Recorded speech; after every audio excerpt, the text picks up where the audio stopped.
Hello. Hey, how are you? Good. I'm good. How are you? I just noticed I have to close the door. You don't even see my locker.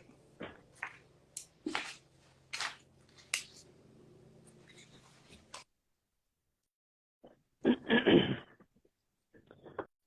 have to be prepared to attack Oh, my wardrobe at I any time. see. Did you get the other email I sent? Okay, cool. Yes, I did. And did you get that article I took out of my file? You sent me an article? Yeah, it's one I wrote about comparing resiliency and mental toughness. No, I didn't get that email. All right. Let me just check to make sure it's not That's sitting something in the different from what draft. I sent you? Yeah. Hold on. Let me send it to you real quick.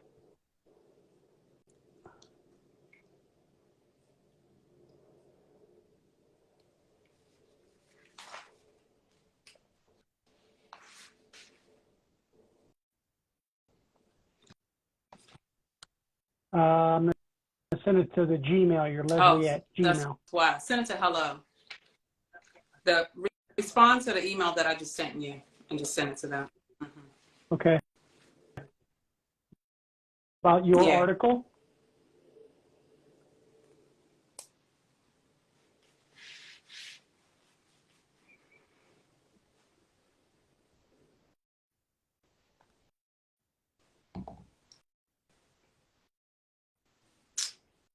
Um, oh, let me.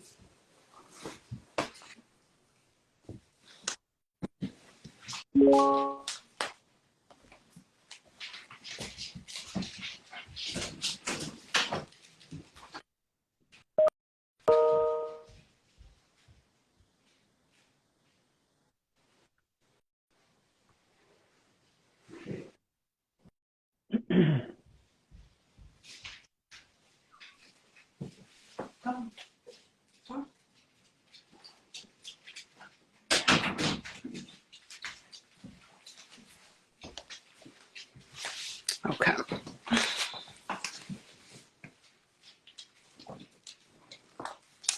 Let's see. So you want to give a few minutes for people to log on? Yeah. Okay. Here you go. On its way.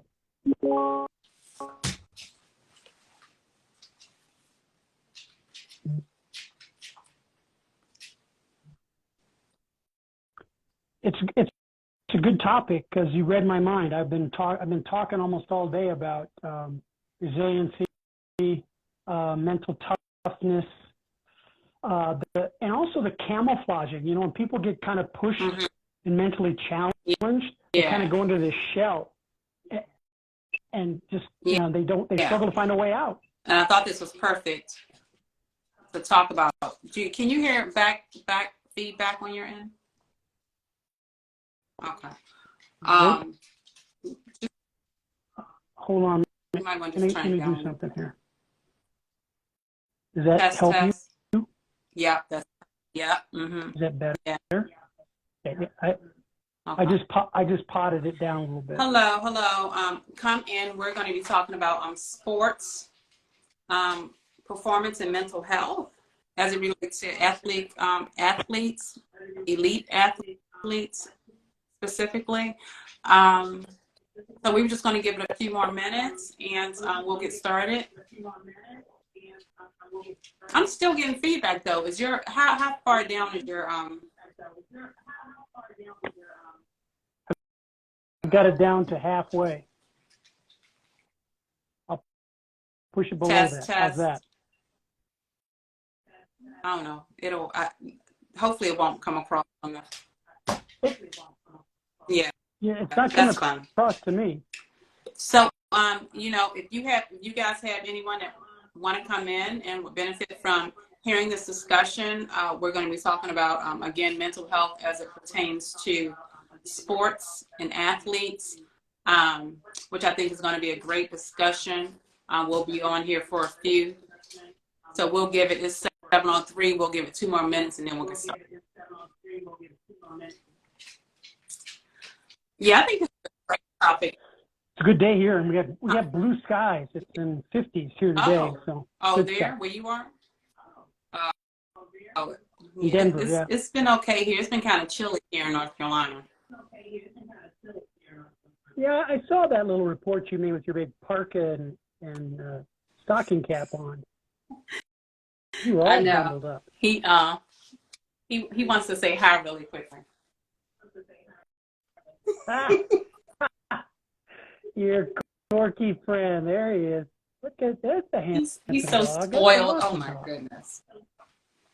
He just want to be held all the time. Yeah, he had that kind of casual, I'm kind of napping with my eyes open look. All right, 1 more minute to go. So yeah, I'm glad you were available because this was on my list to talk about. So yeah, I think it's a topic that needs to be talked about. You don't hear about it as much. Well, and especially this time of year for me, it comes up a lot because you've got NBA professionals going into playoff play and tournament play. You've got the March Madness with college basketball. Professional baseball has started end of February into March with pitchers and catchers. So it's quite an interesting, stressful, and yet very exciting time for a couple of major sports. So it's pretty cool. Okay, so let's get started. All right, guys. Hello. Thanks for joining. If you know anyone that is interested in coming, please have them join in. So my name is Dr. Leslie Rogers, and we're here with Dr. Lowell Whiteman. And today we're going to be talking about mental health as it pertains to sports and elite athletes and other professionals. And I thought it would be a great subject because you don't really hear too much about mental health around that population, but we know that they experience mental health and mental illness, having mental health illness experiences as well, just like everyone else. And so you guys who know me know that I love to do research. I love to back up some research, and I love to see what's out there. So what I like to do, Lowell, is go over a bit of research and then let you go into your resilience. Again, so I used to work, my internship was at a university counseling center, and I was amazed at how much these kids experienced mental illness, right? And I remember asking my son, especially like sexual trauma and other traumas that go on within the sports realm. And I asked my son if he, was aware of stuff like that. He said, he was like, Mom, it goes on all the time. I would have never guessed. And it broke my heart while I was there. But a lot of sports, when they experience these traumas or experience these events, they don't report. They hold it in.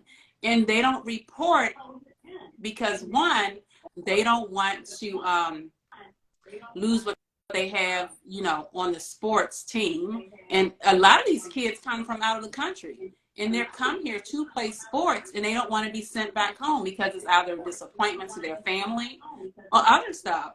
And it's just amazing. It's amazing.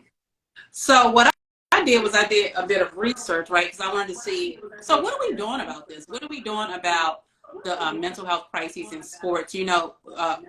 When Simone Biles and Naomi Osaka came out, it was a huge, talk around it. They were they the first to come out to disclose mental health? Yeah, I think soccer was probably on the top of the list. If not, we've had a lot of discussions, especially in the female professional sports, with gymnastics, winter sports with snowboarding and tennis. Those three have really hit the marketplace. Yeah. So that's kind of an international flavor to it. But as far as sports are concerned, I think the international world of football, European calls it football, we call it soccer, and because Right. of its global footprint. That's been Okay. the most Now, what we active. would hear about a lot is the suicides. We would hear, a lot of athletes were committing suicides. And the important thing to note is it wasn't just athletes, it was coaches as well. We just didn't hear about coaches as much as we would athletes. So I wanted to note that. So, okay, so guys, so I found this article, right? Again, I love my research. I found this article by Purcell, Gwyther, and Rice. It's a 2019 article. And what this is saying is that uh, much of the support out there around elite athletes, mental health, and well-being is centered around literacy and building awareness of the signs around mental illness. However, what they're saying is, although this is good, building awareness, it's just not enough to address the mental health needs of athletes. And what the article is suggesting that the U.S. should come up with a comprehensive plan to address mental illness within athletes. And what they do is give an idea of what that plan should look like. And they talk about the risk factors. So what they say is, and this is what I said earlier, athletes experience broadly comparable rates of mental illness relative to the general population in relation to anxiety, depression, post-traumatic stress, and sleep disorders. And there are risk factors, risk indicators that include sports-related injury and concussion, right? Usually when athletes have sports-related injury or concussion, then that's a risk factor for a mental illness or a mental crisis. And then they say you should look for barriers as well, such as negative attitudes toward help seeking amongst athletes.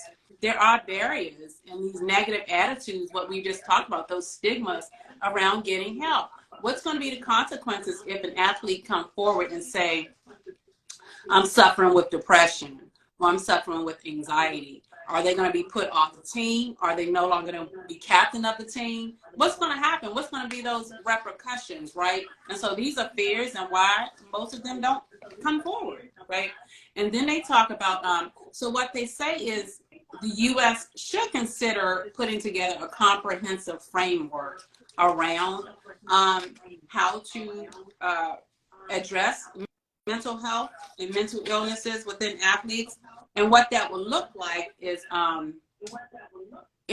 individually focused on developmental programs,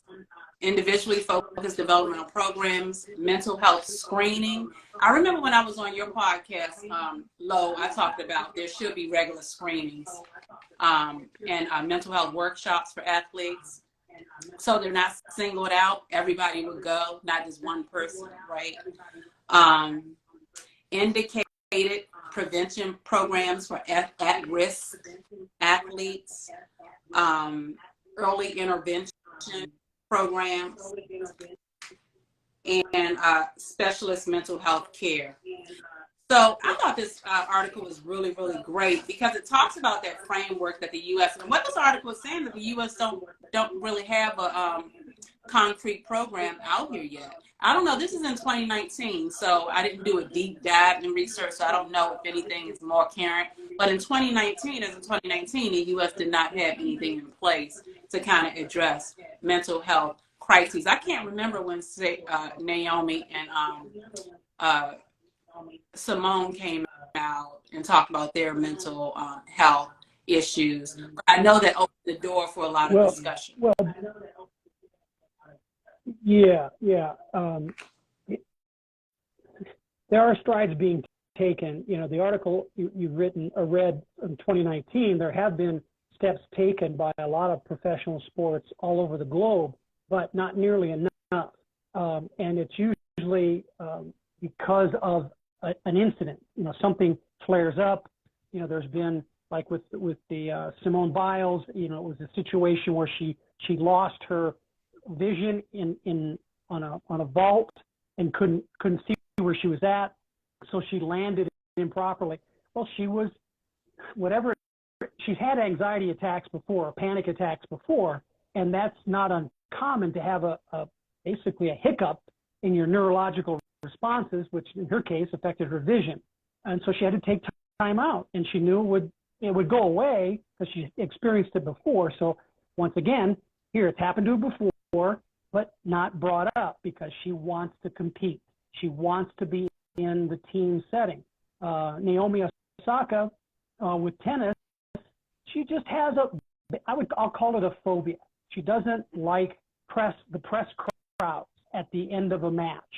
You know, win, lose, or draw, some tournaments like the French Open with regard to Naomi was they mandated you have to do it.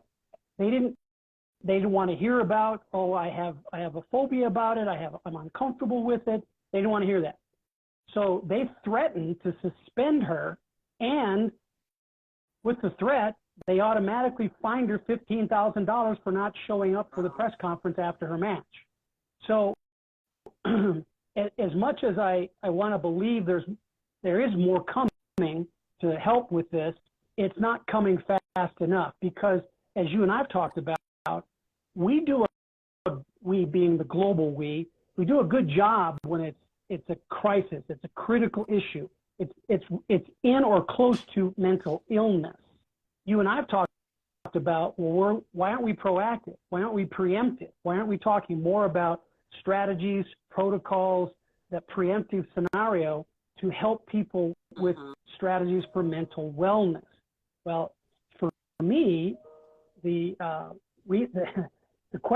answer for why we're not doing more of that is because the athletes, in many cases, the majority of the athletes say, I'm not going to put myself subject to that because I'm not ill. I don't want anybody thinking I'm ill. I don't want to be looked at like I'm ill. Nobody should ever point a finger at me and say there's something wrong with me. I'm an elite athlete who makes millions of dollars. So earlier when you were talking, I made the gesture of money. That's the primary thing that happens with an athlete talking about they need some time away to adjust, adapt, and recover. Just like I need to recover from a broken bone, a bruise, an injury. Well, if that's the case, and you say you're going to take some time off, well, it's not directly related to the sport. So in professional football, that's a finable offense. So they're going to lose money. Depending on what that athlete might say or do, his behavior in making those statements could be a little aggressive. Why aren't you listening to me? You know, you're not taking care of me. And they maybe get a little agitated or just simply leave. Right. And don't have any explanation at all. That's when the clock starts ticking, and executive management at the teams, the franchises, they say you're going to get fined day to day, or their salary is going to be cut because for some it could be a contract. You know violation. what I found was another factor that was anxiety provoking. Many of these athletes, are groomed, at early ages to be athletes. And so there is no what next. So if you have an injury and can't play anymore, then what's next? Some of them don't think beyond that sport. So when something tragic happens, there's, you're stuck. You don't really know, what am I going to do next? And the athletes get a false sense of security, Leslie, because of that mindset that they generate through the years of playing, because entitlement behaviors have been shared with them. They don't have to ask about what to wear. They don't have to ask about where's my food. They don't have to ask about where's my money so I can buy a car and look really sharp and buy new clothes. It's pretty much just a standard flow to meet those expectations. But to your point, they're not necessarily coached or guided on what is the next step on a what if. What if I have a problem getting up every morning, motivating myself, and adjusting to the behaviors of coaches towards me, my fellow players, when I make a mistake, if they're not very nice to me about it or very encouraging, how do I handle that? They're not given a lot of that kind of stuff. And that's to our point about wellness strategy, giving them some protocols on how to do that. Now, even though we talk about screening methodologies, that's going to be problematic because if teams start saying we're going to screen every season on entry to see how you are mentally prepared for the season, the Players Association could get pushback on that because that they could go private. They could say, well, that's private. Well, okay, your screening will be anonymous. Nobody will know it. It's part, we'll put it in the HIPAA column. What's the point in doing screenings for your them? If medical, it's, I don't agree with screenings personally because I think that it singles people out. That's why I suggested a mental health wellness day. I mean, because if you're going to do a screening that's going to be anonymous, what happens if the person has mental health issues? Then what are you going to do? Yeah. Well, that's when in the medical law side of things, you have, if it's a physician that presents the screening, they would be able to have access as the team physician to look at, just like they can look at anybody's x-ray. Not everybody can look at those x-rays, but the team physician has the right to do that, which also explains why a lot of well, in fact, I think it was the NFL as of 2020, every team has to have a licensed psychiatrist on staff for every team. Every franchise has to have it. Now, if you see my face, I'm a little bit skeptical. Yes, licensed psychiatrist, great thing, very professional, educated person to identify what's going on, but that pushes towards that attitude athletes have about, I'm not sick. I'm not going to go talk to that person. I'm not going to disclose if I might feel disgruntled, frustrated, and have anxious moments. I'm not going to do it because then I'll get labeled as being sick. I had the same issue with my college players when we had, most colleges have a social worker, and psychiatry group on campus for the entire student population. So it was available to athletes. So if we had athletes, like I would do spot party checks on weekends when we had no games or it was an off season, and I would stop by the apartments and check on, hey, how things going? Hey, what's going on? Make sure they're conscious of not drinking too much. And I caught a kid in the party flailing around with a pistol. And when I came in, I just said, okay, I acted like I wanted to see what kind of gun he had. Basically, I wanted to do that to get it out of his hands so I could see and the thing was fully loaded. And so when you have incidences like that, they're not going to get checked periodically to see what their mindset is, and are they mindful of behaviors that if caught by coaches or administrators could put you into trouble. And he was fully sober. He had only been there like 15 or 20 minutes, hadn't even had a chance to drink a beer. So I knew it was a predisposed attitude that we really, nobody knew until I told the coaching staff where this kid was at. Now, I really agree with building awareness. I stand by the what did I call it? Mental health workshops. I think that if you have mental health workshops, you create a schedule. Everybody has to go once a month or however often. Nobody's singled out. That means everybody is going, right? Have psychologists on staff, psychiatrists. The main goal for psychiatrists is to administer medication. Have someone there to kind of, be there when things happen. And that can be confidential, right? It is confidential, right? To have someone talk about. Now, in UK, they do have, and I emailed you the rubric from UK. UK do have a plan in place.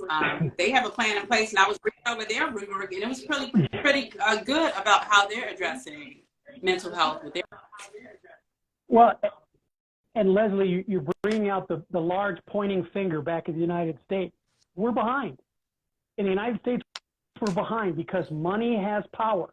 Why would I want to spend money on that and diminish my profits? Give me a reason why I should do that. Well, you should take care of your players. You should take care of the team. These are assets that you've recruited and drafted into your team. Why wouldn't you want to spend money to keep them, talented and properly prepared to play the game? Because I think we're reactive as proactive. And a lot of entities, a lot of organizations are reactive. A lot of government organizations are reactive. They don't act until something detrimental happens, and then they're forced to act. you know, such as with the athletes we talked about earlier. You're forced to act now because it's all over the headlines, it's all over the news, right? But you have to be consistent, because one thing I will say is once we react and once we start implementing policy, it seems like it falls off once things dies down. It's not really as a priority once everything dies down. You don't really hear about it anymore. Well, I don't disagree with you at all, but I can tell you this from experience in working with both college and pro franchises, that they maintain an effort to sustain programmatic processes for mental health or increase them when those processes are properly directed at the individual player's ability to perform. You don't want to just throw a blanket over one strategy to think you're going to encompass everybody's needs. If you address a proper process that addresses everybody individually, then you're going to be able to enhance performance of individuals, because you're identifying, where can I help you? What are specific areas of need for you? And all of a sudden, that accomplishment shows up on the field. More caught passes, more balls hit, more balls caught, faster runners. And all of a sudden, that results in the team as well as the individuals winning, which is, so Coach, I want you to talk about, you talked in a magazine about sports performance and mental health, and specifically the resilience, your resilience influences your well-being and wellness. You want to talk about that a little bit? Yep. Yeah, and supplemental to that article in the Mental Wellness magazine, I had written a smaller paper about the difference, the comparison of resiliency to mental toughness. And too often I have to correct coaches and say they try to separate the two. They're kind of connected at the hips. It's just one deals with more action-oriented kind of thinking, whereas where being resilience more the action-oriented. What do I have to do to recover quickly to get back into play, even though I've been kind of upset or I've been kind of pushed back on my heels mentally? Whereas mental toughness, it's a strategic thinking as well as the action kind of process. And reaction time with resiliency is the magic. If you can get hit hard and physically and mentally respond in a short amount of time, you're going to make the tackle. So that's seconds worth of resilient behavior. Somebody gets blocked really hard, and then they adjust. They mentally feel the block. They know where their body's at, and they adjust and go and make the tackle. Those are things that, as much as coaches love to see that, they don't assess that. Like the combine has happened a couple of weeks ago. This is where over 300 athletes across the United States and the world actually go and try out, and pro scouts and ownership watch these guys practice, and they make their picks so that they make them on paper. The draft isn't it for a few more weeks, but they don't. What drives me crazy is they don't put an equal amount of time in measuring mental capacity to be resilient. We can do that. We can measure that. It's not an invasion of privacy. It's not a medical but it sounds like that's prescription. Well, it's not, and yet it is a priority once they get the player and they discover, oh my gosh, this is a really tough guy. We didn't think they were that tough. They're very resilient. So they got a real kind of bump in their asset value in that player. But wouldn't it be better? To me, a coach should want to know more up front so they make good decisions about that the right fit. Are you saying before you select the players, you should do the screening before you even select the players? Then right. And that would be at the combine. That would be at the combine in Indianapolis. I mean, they pinch and they give these guys inoculations for all kinds of stuff. They measure them. They have them jump to see how they can jump. They measure waist and calves and thighs and biceps. I mean, they really go through the ringer as far as a physical assessment at the combine. But the one muscle that doesn't get attention. I agree. I agree that is important. I remember, I was with federal government for 25 years and was hired by another federal agency before I went to this government agency. And, you know, before I was hired, they did a psychological evaluation and they, you know, yeah, they pre-screened me. Yeah. And I do think, you know, to kind of see where your head is, see where you're thinking. But again, when you go bring these kids into these sports professions, they're groomed, especially through high school and middle school, et cetera, they're groomed. And you bring them on, the environments that some of them come from, you know, how do they handle that? You know, with the, you talked earlier about the money is a main factor, but being able to create some type of awareness around what they're getting into and, you know, kind of talk about their thoughts around the sports and. There's a huge, Leslie, that's a great point to be made because there's a huge learning curve for a lot of these elite athletes coming from high school to a college. And the learning curve starts with just geographic change. I played in Florida, and now I'm in Colorado on a college football team. And the only time I've been to Colorado is maybe twice for campus visits to see what it was like. But I don't know anything about the community. I don't know anything about socializations. I don't know how people are going to look at me when I'm walking down the street in clothes that I am comfortable in because I'm in Western Florida, but now I'm in Denver, Colorado. And that may sound very silly, but that's a very important thing for these kids to try to assimilate. They want to be part of the community, and they don't really get any guidance in that regard. They've been recruited and given a scholarship to play the game that they're really good at. And that's all coaches are really concerned. Now, that's the extreme. Not all coaches are just concerned about that. My point is, if you really want them to be addressed fully as a high-performance athlete, you've got to address social implications, cultural norming, and address that with the athletes and help them through it so that they know how to. Yeah. And then you have to have when you're not around in place as the coach. Once they become professional athletes, you have to have platforms in place so they can continue processing, you know, what they're going through, what they're feeling, you know, create safe spaces for them to talk about mental health and mental illnesses. And where are those safe spaces, right? Yeah. Well, and let me make sure that the pros are not excluded from this. It's definitely a thing for college athletes coming from a high school community where they grew up, leaving mom and dad, grandma, grandpa. That's a bit more trauma. But the pro athlete goes through the same thing. Now just imagine this. You've got a pro athlete, very physically strong and adept. Their brain is wrapped around the thought that I got drafted in the top 10 in the first round. I'm it. I'm the man. I got it all going on. Well, they get their comeuppance when they wind up in rookie camp because there's veterans that have been there 4 to 6 years. They're going to push them down because the vet doesn't want that rookie taking their spot. So the rookie has a whole nother level of socialization skills that they have to maintain, and they have to overcome being too big for their britches. Because if they let that attitude get in their way, they're going to make some mistakes. Like rookies who've made mistakes and broken curfew. They left the hotel where the entire team is at on their own. They're not supposed to, but they got by with it.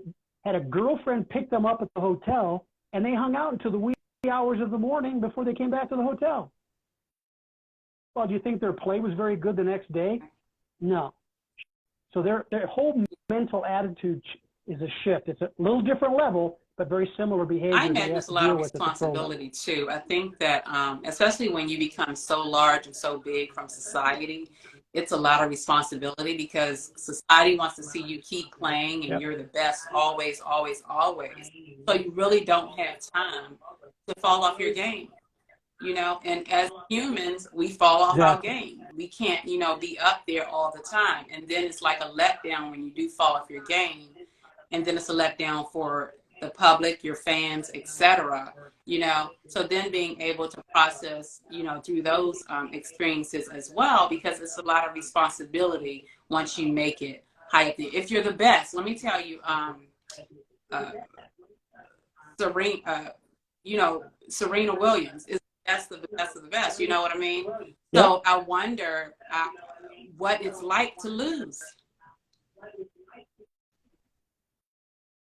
Well, and Serena, they captured that in the movie as well as in the books that she's written about those kind of feelings. And look at any pro. Serena Williams is one that's been outspoken about it. Simone Biles, she's also spoken about. Yeah. You know, I couldn't do it. I couldn't do the vault. I wanted to do the vault. Yeah. I feel bad. And so the professional athlete is not excluded from it. Michael Phelps, you know, multiple gold medal winner. He's got 23 gold medals out of a total of 28 Olympic medals. Pretty good ratio, right? The kid has been beside himself about how to prepare for a match, and yet he worked through it. He's also ADHD. He's openly talked about being medicated as an ADHD athlete. And it wasn't until later in his career that anybody really paid attention to what he was going through. Do you think that more men are coming out, more athletes, males are coming out to talk about? Because I haven't really seen that. Yeah, it is, but again, it's not in big numbers. It's a media that's taking attention and taking the courage to write it down. A recent example in 2019 was the Seattle Seahawks. Marcus Smith II, defensive end for the Seattle Seahawks. He was just having a hard time with depression and anxiety, and so he got the courage to talk to his coach, Pete Carroll. And Pete Carroll really kind of surprised the NFL in that he really supported Marcus, and to the point where he actually helped Marcus find a therapist for himself. Another person who was very supportive was one of his teammates, Russell Wilson, who's now with the Broncos. And I think that's the modeling we have to do to move to greater numbers of realization, not just participating in it, but realization of, hey, there's something there to help me. And I'm not going to be afraid to use it because coaches support it, teammates understand it, they're there for you. I think we're going through a redefinition of what being a teammate really is. It's not just about the game. It's about community.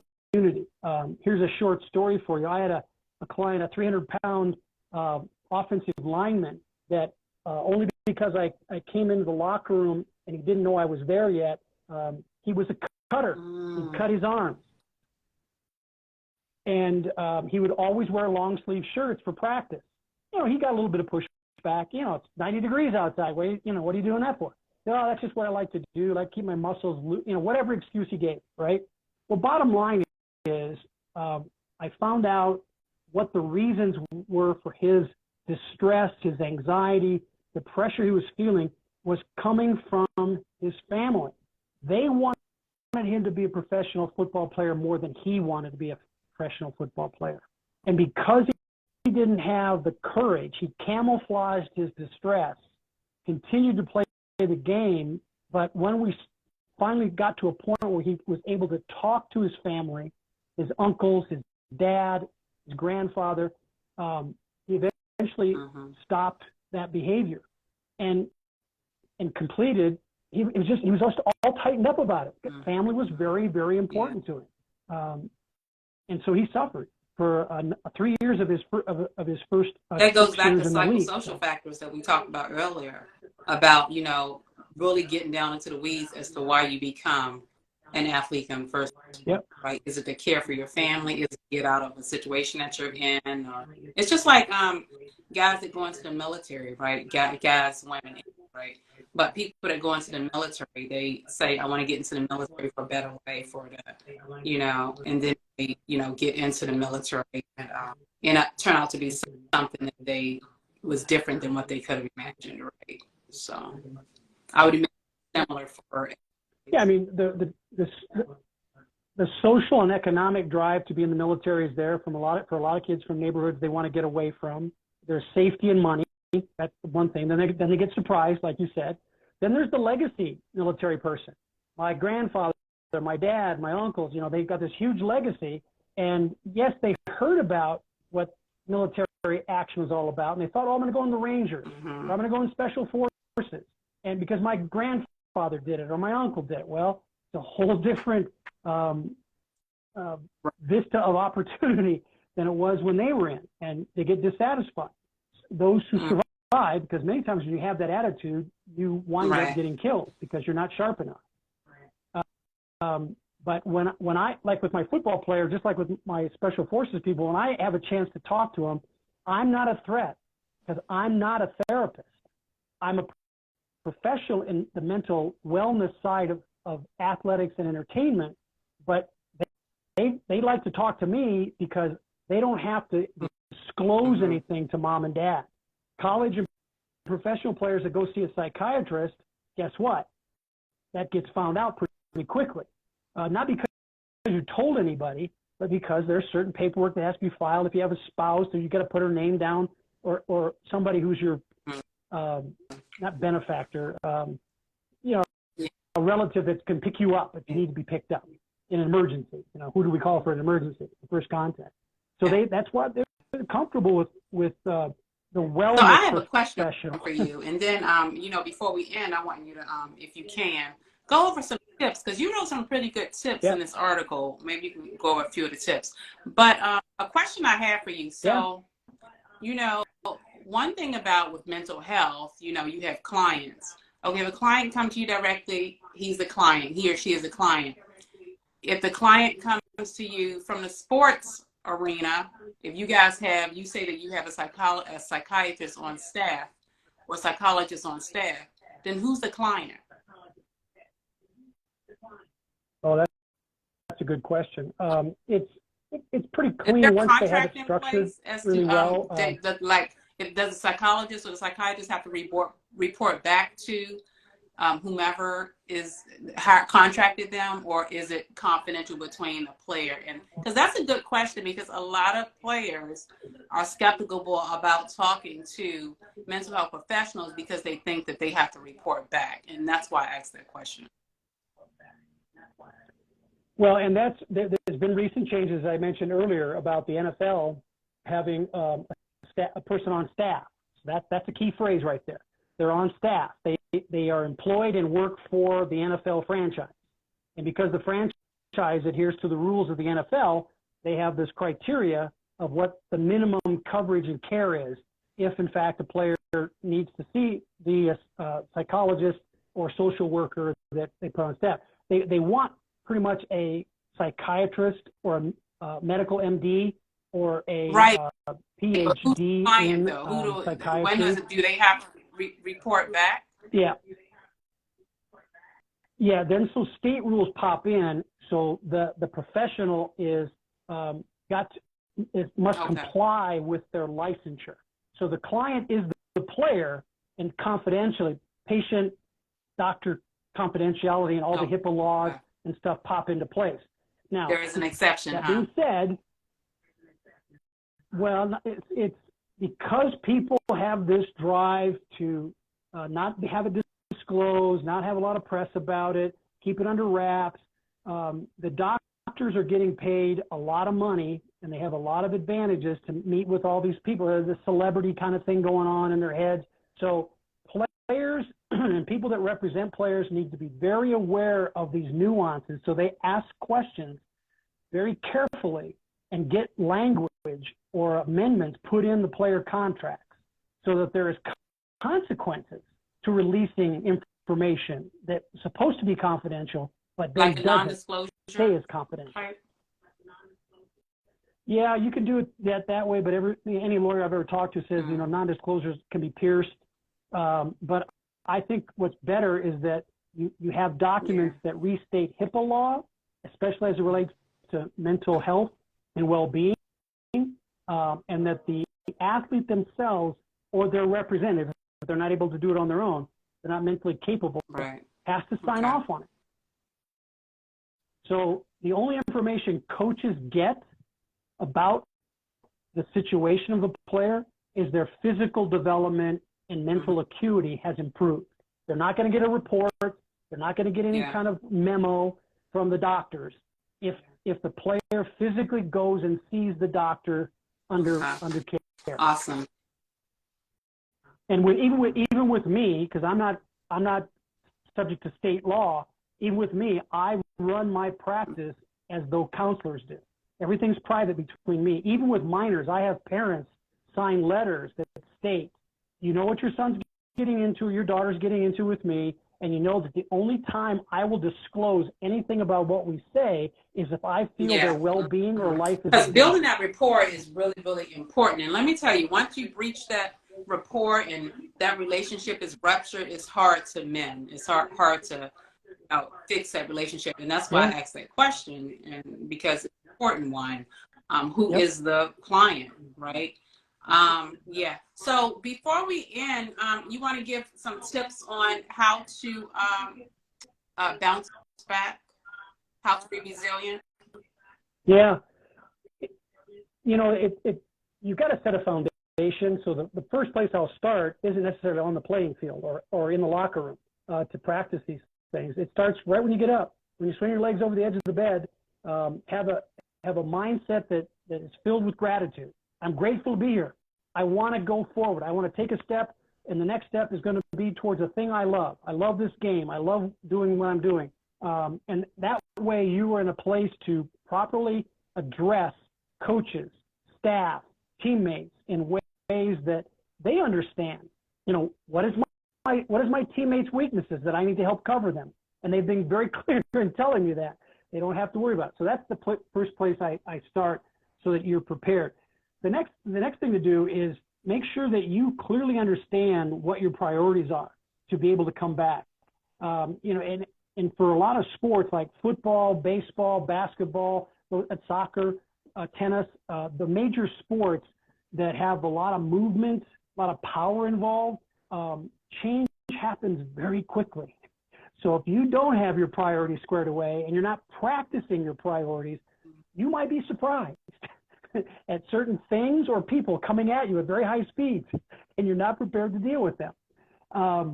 That being said, then, to set your priorities, you need to kind of have an inventory. What are the resources, both people and things, that I need to have in place? I mean, it's going to sound like it's close to having these not myths. You've got these ways of doing things that you want to make sure are always in place. You put your shoes in your bag a certain way. You have a certain pair of socks you're never going to take off if you win. You know, those kind of things that happen. So you want to make sure that you have a clear understanding of all the resources that are necessary for you to be your best. And this is over and above strength, speed, because that's running, jumping, lifting, all the things that your sport makes up. This is the mental game, the brain connecting to the body when you're going through that. What are my resources? You know that there's going to be certain players in the huddle, on the bench, that you're going to want to talk to quicker than somebody else if something's going wrong. You may have seen pictures of Major League Baseball during tournaments where the pitcher is sitting all the way at the end of the bench with a jacket wrapped around his pitching arm, and nobody is near him. And then all of a sudden, somebody comes out of the picture of the screen and goes and talks to him. And the pitcher lets him talk to him. That's an example of that pitcher knowing who his resources are that's going to help him bounce back, be resilient, and get ready for the next throw of his pitch. The other part relates to practices, and it's the one that's got a lot of layers to it, so I won't go through all the layers, but it's practice. Practice what you know are going to be your challenges so that you have more than just a casual experience to how it feels. What does it feel like when I put myself in a situation where I'm going to get beat? Because I'm letting someone attack my weakness. Well, that way it toughens my mind. It brings all of my five senses to a heightened level of sensitivity so I can address that need. And I will be less surprised when I am faced with quickness, power, and speed in a situation that's challenging my weaknesses. Those are some of the basic resiliency techniques. But again, I'll come back to my first one.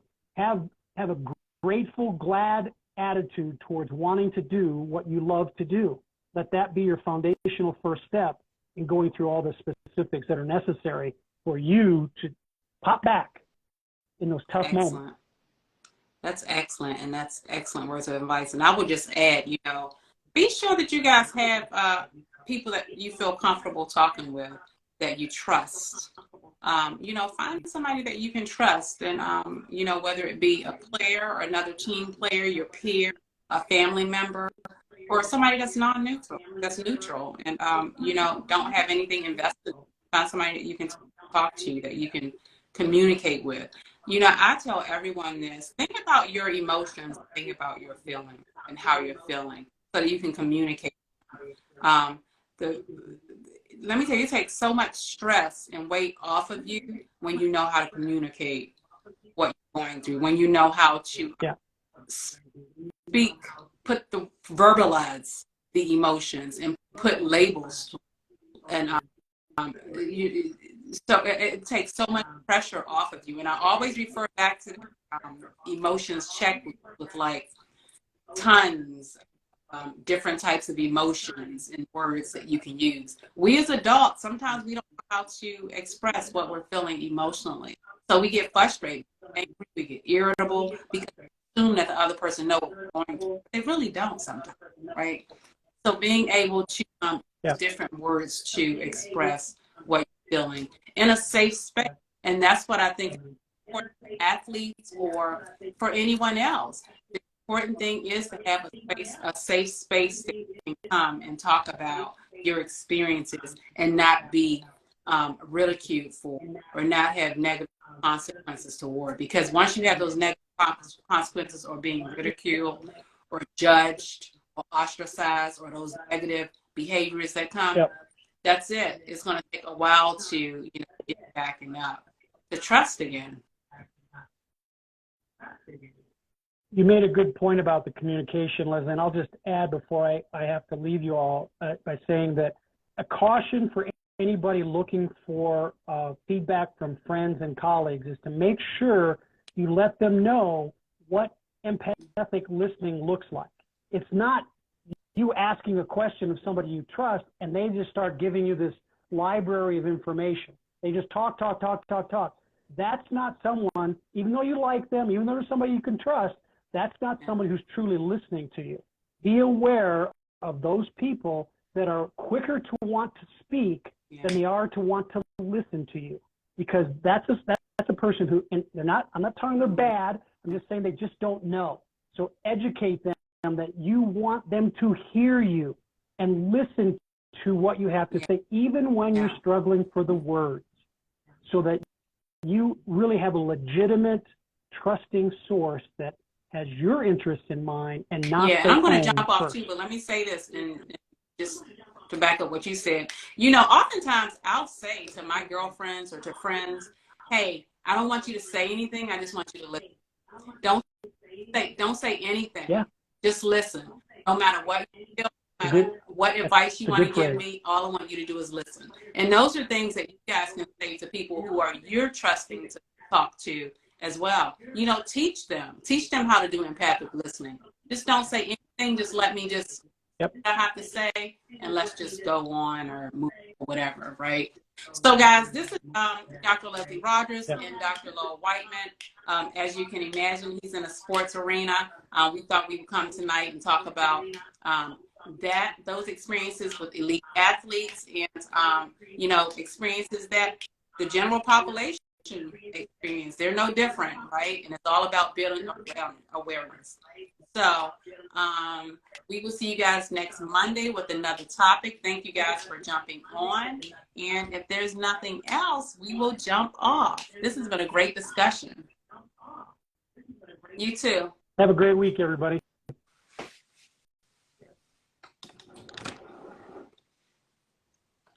Hey guys, I just wanted to stay on just for a second. There's a few of you on to see if you had any questions before I jump off. If you had any ideas about next week's discussion, Wayne Lassane will be back next week. Anything you'd like to talk about, let me know. You can always IM me on the back end. This is Let's Talk Men's Mental Health. Today we talked about sports. Last week we talked about self-care. So if you guys have any suggestion, let me know and we'll come on and make it happen. We're on here every Monday at 7 o'clock p.m. Eastern Standard Time. And talking about men's mental health. And I will say before I jump off, because this is my pride and joy, that the magazines have come in and they are being sold now. Thank you guys so much for those of you who have purchased a copy. They were mailed out today, and I'm going to do shipping every Monday of the magazine. And the next issue will be out in April. Our fourth issue, 4. But they are being sold. You can visit www.mentalhealthtalk.live, L-I-V-E, www.mentalhealthtalk.live, L-I-V-E, and get your copies there. Again, I'm shipping out copies every Monday. So those of you who have ordered, copies were shipped today. So if there are no questions, I am going to jump off. Thank you guys so much for supporting me in Mental Health Talk. My goal is to have other speakers come on here and talk about mental health, especially as it pertains to men. So if there's no questions, I will jump off. Thanks, guys.